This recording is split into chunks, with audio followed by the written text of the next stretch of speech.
past continuous tense. Oke, yang pertama I will explain in bahasa to make it easier. Look at this one guys, simple past and affirmative sentence.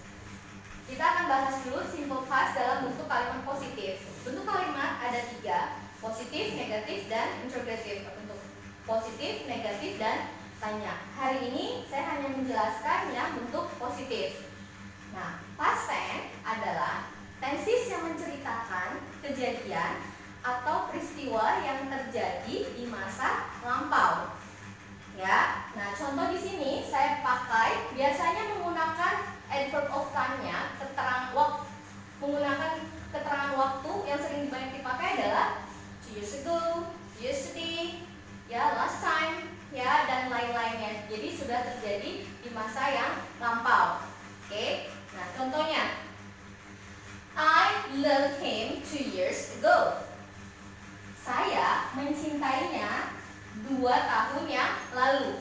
Kalau kita buat rumusnya menjadi I as subject, love is as verb to, ya, him is object, and 2 years ago is adverb of time.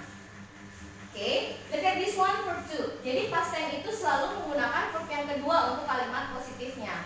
Dan bentuk verb, ini kita bahas adalah kalimat verbal sentence, ya. Bentuk verb itu ada 3 bentuk, verb 1, verb 2, verb 3. Dan ada yang regular verb dan irregular verb. Di sini adalah yang regular verb. Regular verbnya tinggal menambahkan ed, ed atau d aja. Karena dia sudah berakhiran huruf e, kita hanya cukup menambahkan d. Ya, jadi rumusnya menjadi I sebagai subjek plus verb to, ya, plus kata kerja bentuk kedua, objek, dan keterangan waktu dalam bentuk past tense 2 years ago. Ya, artinya saya mencintainya 2 tahun yang lalu. Sekarang masih cinta nggak? Udah nggak, cintanya cuma 2 tahun yang lalu aja, gitu. Menjelaskan dalam bentuk kesehariannya seperti itu.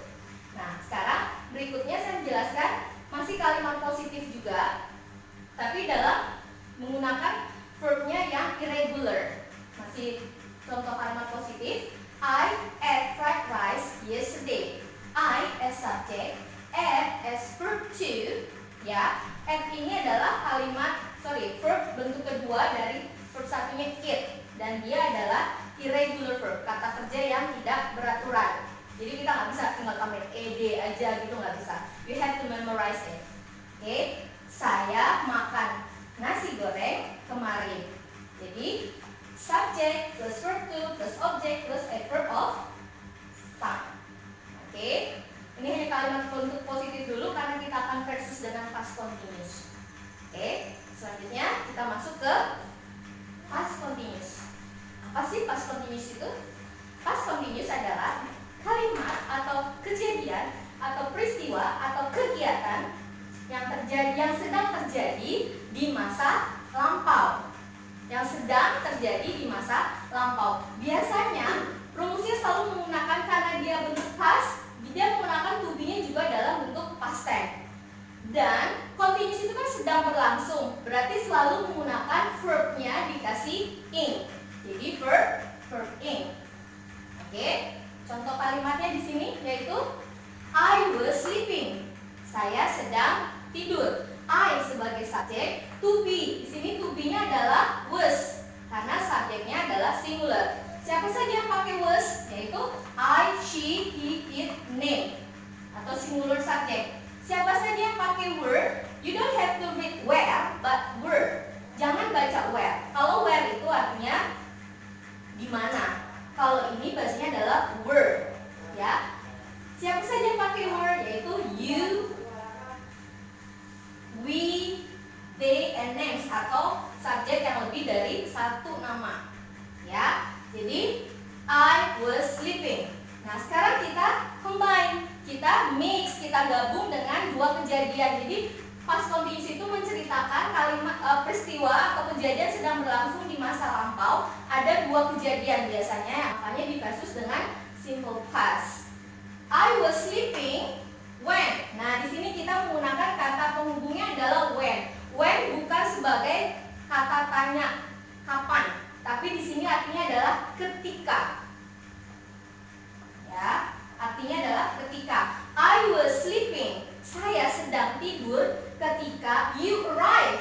You as subject, arrive verb to. Berarti sesudah when diikuti oleh past tense. Jadi yang di depannya sebagai past continuous subject plus was plus verb in. Ini adalah rumus past continuous. Menggunakan kata penghubung when selalu diikuti oleh kalimat past tense. Nah, sekarang selain when, kita juga bisa menggunakan kata penghubung while, yang artinya sementara itu, ya. I was drinking while you were eating. Ini saya gabungkan while dengan sama-sama past continuous dan past continuous. Dua kejadiannya sama-sama continuous di masa lampau. Saya sedang minum sementara kamu sedang makan. Di sini sama-sama past continuous. Nah, sekarang while-nya boleh nggak kita tarik ke depan? Boleh. Tapi sesudah itu, sesudah kalimat pertama kalian harus tambahkan koma. Ini pun boleh when-nya ditarik ke depan. Jadi when you arrived, koma, I was sleeping. Ya. Dan while di sini kita bisa combine juga dengan dengan simple past. While I was sleeping, ketika saya sedang tidur, the telephone rang. Nah, di sini sebagai past continuous, ya. Di sini sebagai past tense. Boleh kan? While-nya di depan? Boleh. When-nya boleh di depan? Boleh. Asalkan kalian letakkan koma. Ya. Oke. Saya rasa cukup untuk hari ini pembahasan kita, yaitu simple past versus past continuous. Nanti selanjutnya saya akan buat juga tambahan untuk penjelasan simple past saja dalam bentuk verbal sentence dan nominal sentence dalam bentuk tiga bentuk kalimat positif, negatif, tanya. Kalau hanya hari ini karena kita versus menggabungkan dua tenses, hanya saya bahas dalam bentuk positif saja. Oke? I think it's enough for today. Thank you for watching my YouTube channel. Don't forget to like and subscribe my channel. Thank you very much and see you next time. Assalamualaikum warahmatullahi wabarakatuh.